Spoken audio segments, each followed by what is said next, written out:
Hello, welcome. तो आज हम मुगल एम्पायर के बारे में जानते हैं। ये पार्ट 1 है। तो पहले किसी भी एम्पायर या डायनेस्टी के बारे में जानने से पहले उनके पूर्वज के बारे में जानना बहुत ज़रूरी है। इसीलिए जो मंगोल थे वो एक नोमैडिक ट्राइब थे नॉर्थ एशिया के। फिर वो नोमैडिक ट्राइब को चंगेज़ खान, जो पहले तेमोजिन थे, उन्होंने एकत्रित किया और एक एम्पायर बनाया।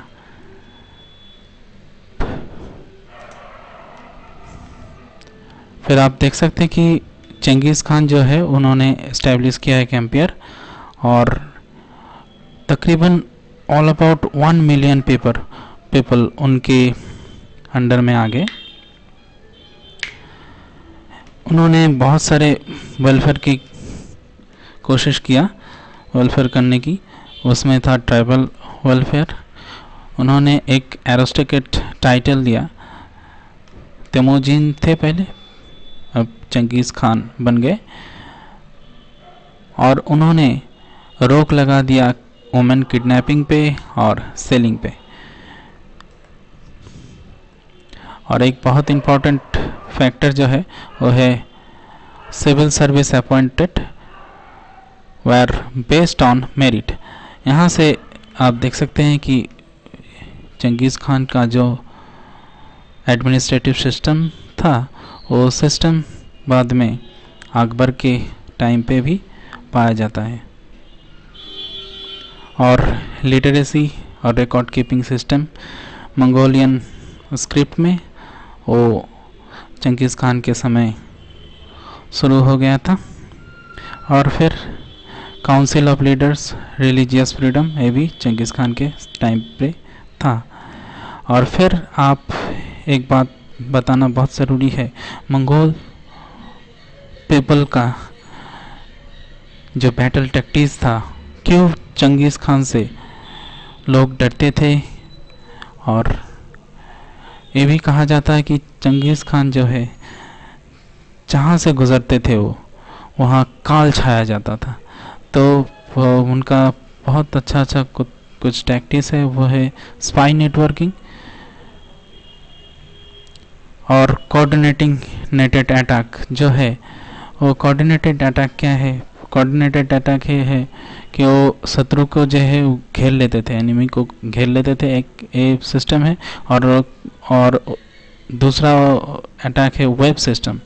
ठीक है, वेब के जैसा वो मिडिल में कोई एनिमी रहता था और वेब के जैसा वो घेर लेते थे। और ये देख सकते हैं आप, कैटाबुलेटिंग स्टोन्स, बड़े बड़े स्टोन्स यहाँ पर रहते थे, या बॉम्ब वगैरह यहाँ पर रहते थे, और स्टोन को यहाँ से फेंक दिया जाता था वॉल के उस पार। ये और रैपिड कम्युनिकेशन है, बहुत ज़रूरी है कोई साम्राज्य को विस्तार करने के लिए। रैपिड कम्युनिकेशन हम ब्रिटिशर्स के समय पे भी देखेंगे कि उन्होंने रैपिड कम्युनिकेशन के ऊपर जोर दिया, और इसीलिए उन्होंने 1853 में रेलवे का इस्टेब्लिश किया इंडिया में। ठीक है, फिर और एक डिवास्टेटिंग एक रीज़न था क्यों चंगेज़ खान से डरते थे, और वो है हॉर्स आर्चरी। ये बाद में मुग़ल ने भी एडॉप्ट किया था।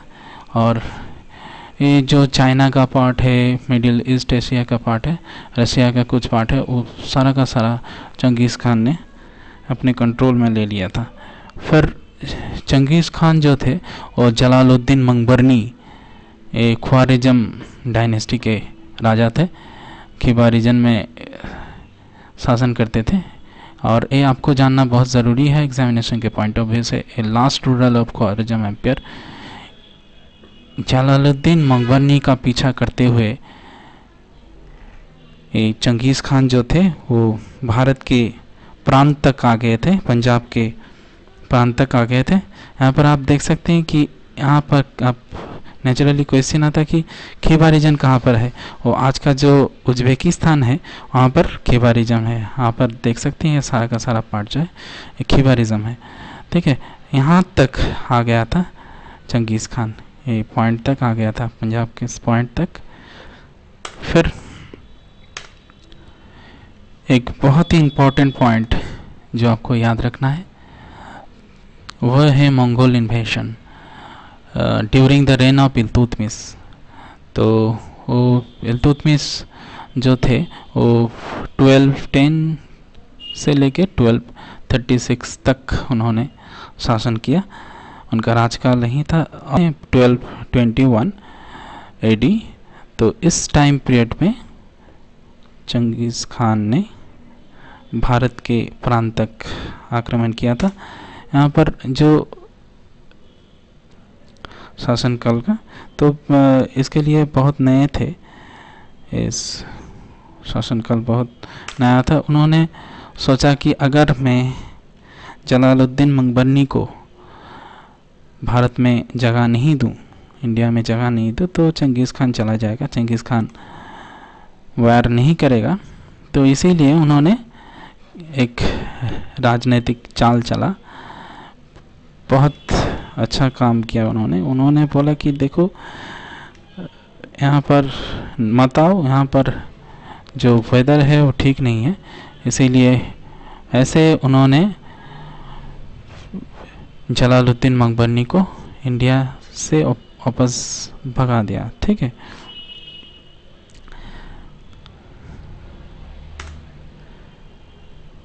यहाँ पर आप देख सकते हैं रीज़न भी लिखा हुआ है। ठीक है, Genghis Khan, on the other hand, halted on the bank of river Indus and observed the activities of Mangbarni.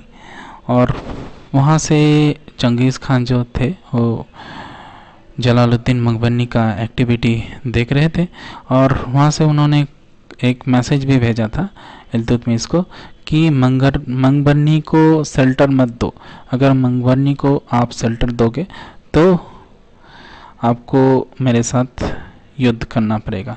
तो इल्तुतमिश ने सोचा कि अगर चंगेज़ खान के साथ युद्ध करे तो ये जो नया शासनकाल था ये सारा का सारा जाएगा, क्योंकि चंगेज़ खान से लड़ पाना तब उनके लिए मुश्किल था। उन्होंने इसी कारण से, कुछ कारण से मंगबरनी को शेल्टर नहीं दिया इंडिया में।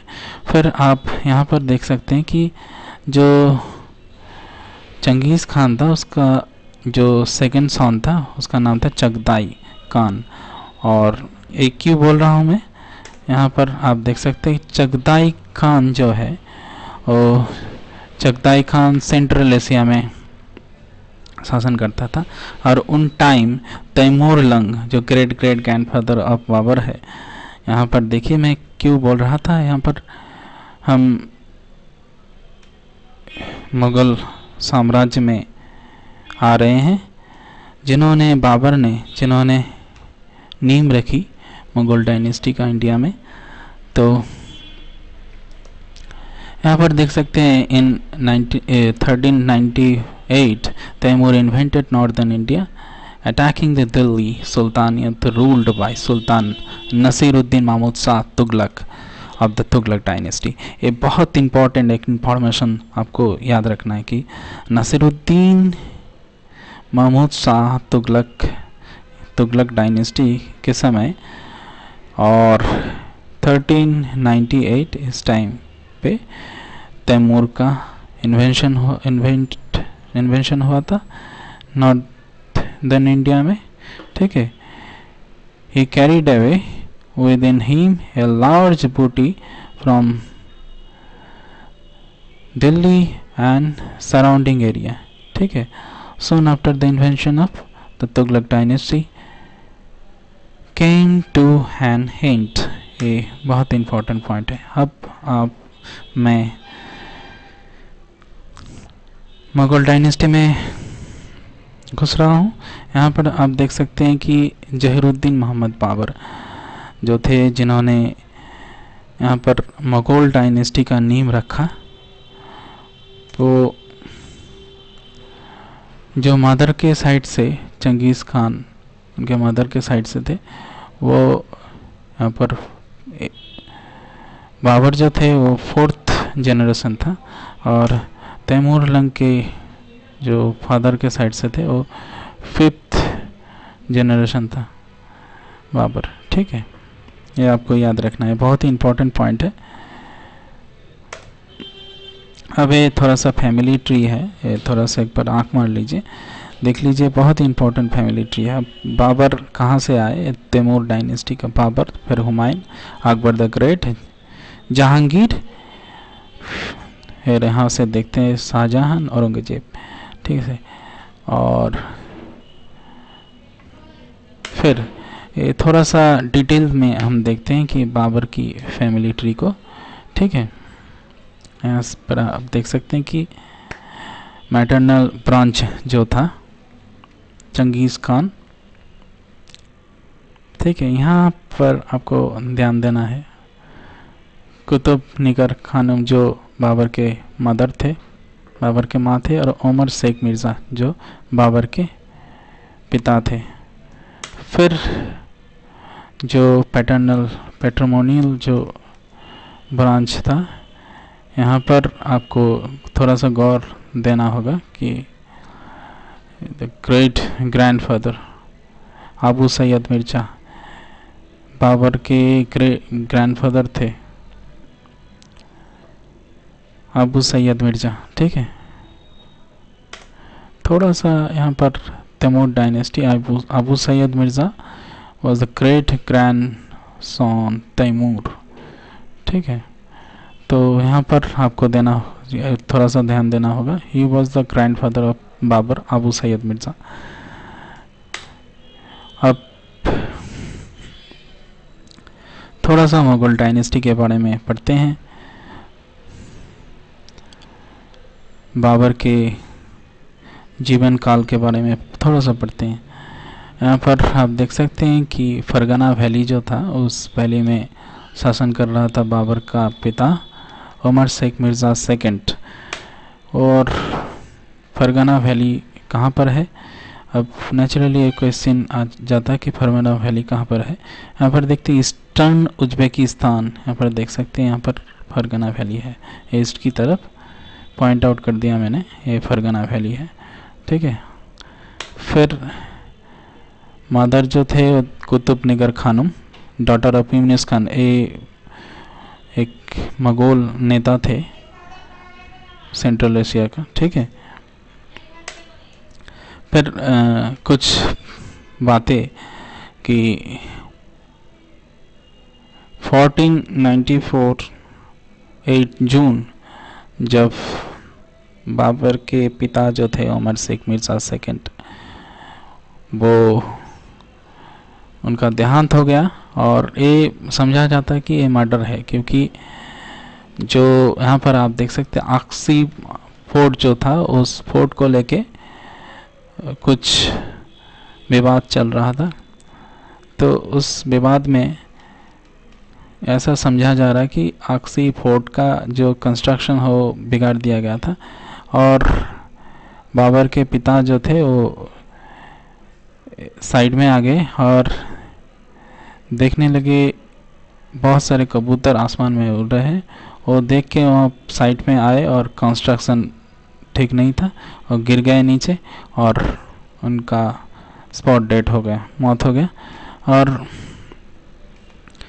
फिर जो है बाबर के सिंहासन के लोग लेकर बहुत एक टसल हुआ उनके अंकल के साथ, क्योंकि उनका जो चाचा था और कुछ नोबल्स जो थे वो चाहते थे कि बाबर का जो यंगर ब्रदर है जहांगीर मिर्ज़ा सेकंड है, बहुत इम्पोर्टेंट पॉइंट है, आपको याद रखना पड़ेगा, जहांगीर मिर्ज़ा सेकंड को रूलर बनाया जाए कि, लेकिन जो आसिन दौलत बेगम बाबर की नानी थी, मैटरनल ग्रैंड मदर, तो उनकी बदौलत बाबर को तख्तो-ताज मिला। ठीक है, ये बहुत इम्पोर्टेंट पॉइंट है, एक बार देख लीजिएगा आप। फिर नेक्स्ट पॉइंट आता है कि बाबर का नाम का मतलब क्या है। बाबर की नाम का मतलब लायन है, कि कहा लायन या टाइगर हो सकता है, मैंने टाइगर ही मैं ठीक समझता हूँ, किसी किसी किताब में लाइन में भी मैंने देखा है। ठीक है। फिर बाबर जो थे वो फ़ारसी और तुर्की लैंग्वेज में बहुत माहिर थे। उन्होंने फ़ारसी में बहुत सारे कविता भी लिखा है। फिर उनका जो एक सपना रहा करता था कि समरकंद जो तैमूर लंग का राजधानी हुआ रहा करता था, तो उसको कैसे जीता जाए।